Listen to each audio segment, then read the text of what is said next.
Hello everyone, मैं हूं किरण शाहपुरी और ये है आप लोगों के लिए कमिंग वीक का साप्ताहिक राशिफल। ये 22 मार्च से लेकर 28 मार्च तक की आपकी टैरो रीडिंग्स हैं, टैरो प्रेडिक्शंस हैं। और सबसे पहली बात, अगर अभी तक आपने इस चैनल को नहीं सब्सक्राइब किया तो प्लीज़ लाइक, शेयर और सब्सक्राइब करें। देखिए, आपके लाइक्स, आपके कमेंट्स, आपकी सब्सक्रिप्शन बहुत मायने रखती है। और अगर आप डेली टैरो रीडिंग में इंटरेस्टेड हैं तो आप मेरा इंस्टा पेज भी विज़िट कर सकते हैं, जिसका लिंक आपको नीचे डिस्क्रिप्शन बॉक्स पे मिल जाएगा। और दूसरी बात, इस रीडिंग को आप किसी भी साइन के हिसाब से देख सकते हैं। Sun sign, moon sign, ascendant या फिर नेम के हिसाब से भी साइंस होते हैं, उसके अकॉर्डिंग भी आप इस रीडिंग को देख सकते हैं। और अगर आप मुझसे पूछेंगे तो मैं आपको यही कहूँगी कि जिस साइन के हिसाब से आप अभी तक अपनी रीडिंग्स को देखते आए हैं, पढ़ते आए हैं, आप उसी साइन के हिसाब से इस रीडिंग को देखें। तो चलिए जी, शुरू करते हैं कमिंग वीक का साप्ताहिक राशिफल। तो लिब्राज, आप लोगों के लिए देखें कि कमिंग वीक क्या लेकर आ रहा है, क्या एनर्जीज़ हैं। तो हमारे पास प्रोफेशनल लाइफ के लिए कार्ड्स हैं approach and flute. Personal life के लिए कार्ड्स हैं 10 of wands and rabbit. In general या फिर गाइडेंस के लिए आप लोगों के लिए कार्ड है वास्ट विस्तार्स। एंड एस्ट्रोलॉजी से आप लोगों के लिए है द सन। तो देखिए लिब्राज, इस वीक दोनों फ्रंट्स के लिए एकदम से कॉन्ट्ररी एनर्जीज़ के कार्ड्स आए हैं। एक कार्ड बहुत ही ब्यूटीफुल एनर्जीज़ की बात करता है और दूसरा कार्ड किसी लेवल पे प्रेशर, टेंशन की बात करता है। तो देखिए, हो सकता है कुछ लोगों के लिए, अगेन मैं बोलूँगी कि किसी लाइफ के एरिया में अच्छी चीज़ें हो रही हैं और किसी लाइफ के एरिया से रिलेटेड प्रेशर और टेंशन रह सकता है। या फिर हो सकता है लिब्राज की अच्छी चीज़ें इस वीक आ तो रही हैं लेकिन आप उनको इंजॉय नहीं कर पा रहे।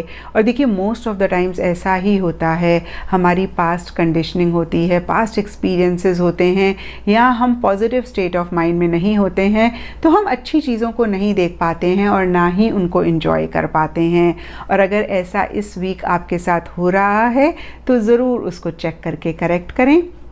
स्पेसिफिकली देखें तो यहाँ पे अप्रोच का कार्ड बहुत ही ब्यूटीफुल एनर्जीज़ की बात करता है।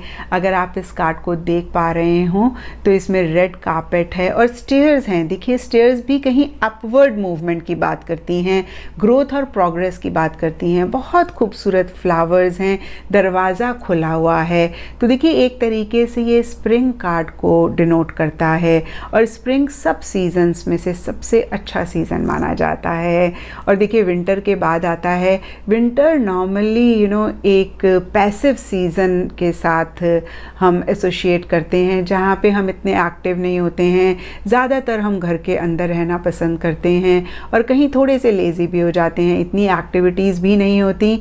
और स्प्रिंग में कहीं बर्फ़ मेल्ट होती है और फिर कहीं पौधों में, पेड़ में एक नई ग्रोथ आती है, हरे हरे पत्ते होते हैं, फ्लावर्स भी इस टाइम उगते हैं। तो कहीं ओवरऑल भी बहुत एक हरियाली, बहुत एक ग्रीनरी और बहुत एक अच्छा समा होता है। और कुछ ऐसी ही एनर्जीज़ आप लोगों के लिए दिख रही हैं।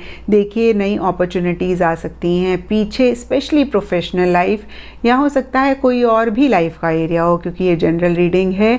आपको ऐसे लग रहा था कि दरवाज़ा बंद है तो वो दरवाज़ा इस वीक खुल सकता है। अगेन मैं कहूँगी, नई अपॉर्चुनिटीज़ आ सकती हैं, ग्रोथ हो सकती है, प्रोग्रेस हो सकती है, एक्सपेंशन हो सकती है। आप अपने काम को नेक्स्ट लेवल पर लेकर जाने की सोच रहे हैं या आपको लग रहा है कि भाई नेक्स्ट लेवल पे जा रहा है।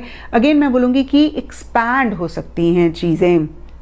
और देखिए, कभी कभी ऐसा होता है ना कि हमें वजह नहीं पता होती लेकिन हम अच्छा फील कर रहे होते हैं। तो कुछ ऐसी ही एनर्जीज़ किसी लाइफ के एरिया या स्पेसिफिकली प्रोफेशनल लाइफ से रिलेटेड रहती हुई दिख रही हैं।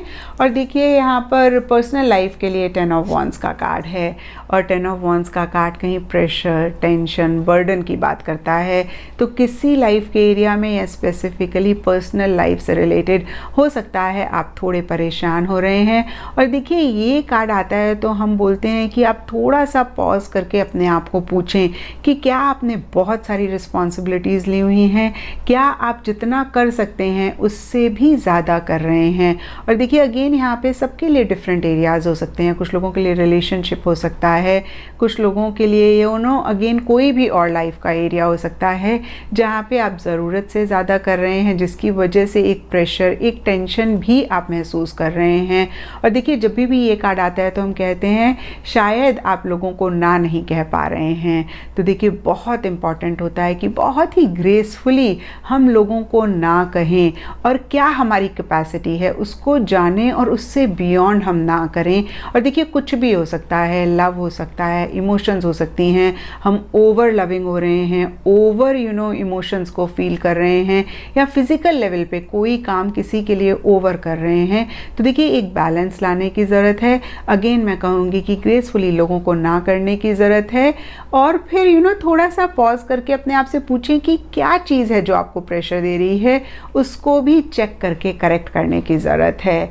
और देखिए, यहाँ पे टी लीव्स से रैबिट का कार्ड कहता है too much concern with sexual matters. तो हो सकता है कुछ लोगों के लिए ये भी एक परेशानी का कारण हो। आई नो सेक्शुअल मैटर्स सबके लिए नहीं अप्लाई होगा, बट कुछ लोगों के लिए हो सकता है, स्पेशली जो रिलेशनशिप में हैं। और देखिए, फ्लूट का कार्ड कहता है डिसअपॉइंटमेंट इन अ फ्रेंड और लवर। तो हो सकता है कि किसी फ्रेंड से या किसी क्लोज वन, लव्ड वंस के साथ कुछ इश्यूज़ हैं, वो किसी लेवल पे आपको परेशान कर रहे हैं। तो देखिए, सबसे पहली बात, ये वीकली एनर्जीज़ हैं। हो सकता है इस वीक थोड़े आपके व्यू पॉइंट ना मैच करें, थोड़े से इश्यूज़ रहें, और अगर हम सल्यूशन पे फोकस करें, हम सोचें कि कैसे हम इसको बेटर कर सकते हैं, तो ज़रूर हमें कोई ना कोई हल उस चीज़ का मिल जाता है। और अगर एफ़र्ट करने के बाद भी कोई चीज़ नहीं ठीक हो रही, तो मेरा मानना यह है कि उस टाइम के लिए उस चीज़ को छोड़ दें और अपना माइंड कहीं और डाइवर्ट करें, कुछ और करें जो आपको अच्छा फील करा रहा है, जिससे आप उन एनर्जीज़ में से बाहर निकल रहे हैं। एंड देखिए, यहाँ पर गाइडेंस है आप लोगों के लिए वास्ट विस्तास का कार्ड है, और ये कार्ड कहता है एक्सपैंड योर होराइजन्स। तो देखिए, कहीं प्रोफेशनल लाइफ का कार्ड भी कहीं एक्सपेंशन की बात करता है। तो बहुत सारे लोगों के लिए हो सकता है कि कैसे कोई भी लाइफ का एरिया या प्रोफेशनल लाइफ में चीज़ों को कैसे नेक्स्ट लेवल पे लेकर जाएं, उसके ऊपर फोकस कर रहे हैं। या कुछ लोगों के लिए हो सकता है ट्रैवल से रिलेटेड भी कोई प्लानिंग चल रही है, या इस वीक आप ट्रैवल कर रहे हैं। एंड एस्ट्रोलॉजी से हमारे पास सन का कार्ड है, इसके हिसाब से येलो कलर आप लोगों के लिए लकी रह सकता है, एंड संडे का दिन इस वीक आप लोगों के लिए सिग्निफिकेंट रह सकता है। तो ये था लिब्राज आप लोगों के लिए कमिंग वीक का साप्ताहिक राशिफल। और नीचे मुझे कमेंट सेक्शन पे ज़रूर बताएं कि ये कितना आपके साथ रेजोनेट किया, कितना आप कनेक्ट कर पाए।